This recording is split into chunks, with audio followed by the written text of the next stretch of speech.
Welcome to the next knowledge area, which is requirements lifecycle management.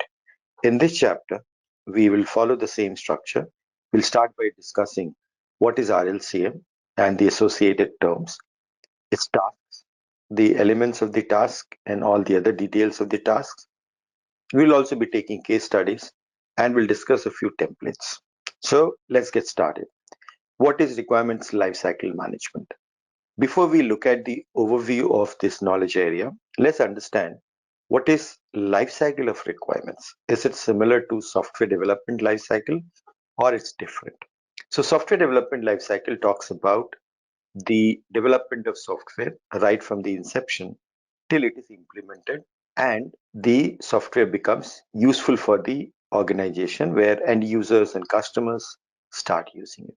Requirement lifecycle is a much longer lifecycle and it goes beyond the implementation of the software. Now, the software requirements start when you start talking to the stakeholders to get what do they want. That's the start of the requirements. We can call it as inception of requirements. But even after the software is implemented, the requirements still exist. However, following the implementation, there will be changes which will be coming up in the requirements. So the life cycle of requirements continue. It only ends when the requirement is retired. So the requirement lifecycle starts with the inception of the requirement when we start talking to the stakeholders and only ends when the requirement is retired.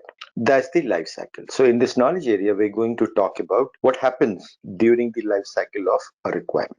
It's an ongoing activity and does not end with the end of the software development process. So what happens during the life cycle? These are the 5 things which are done during the life cycle of the requirements. So it is to be maintained because it has to be kept accurate and up to date. It has to be traced because we always want to know that whether the requirements are able to deliver the value which the stakeholders want.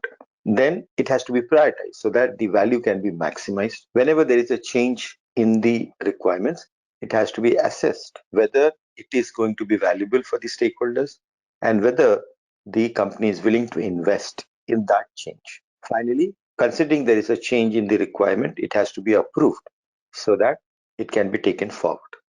Because typically the change might also involve some investment. Then these are the tasks which are based on the life cycle as we discussed in the previous slide. Finally, let's look at the core concepts and how does it apply to this knowledge area. The first one is change. The business analyst has to perform assessment of the changes which are sought by the stakeholders.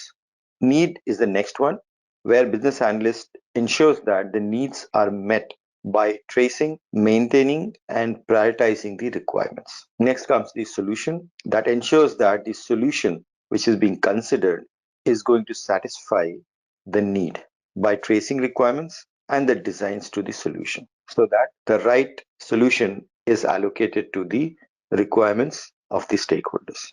Next one is context. The business analysts analyze the context to support the tracing and the prioritization activities. Then comes the stakeholders. The business analysts work closely with the stakeholders for the approval and agreement on the changes. Finally, the value.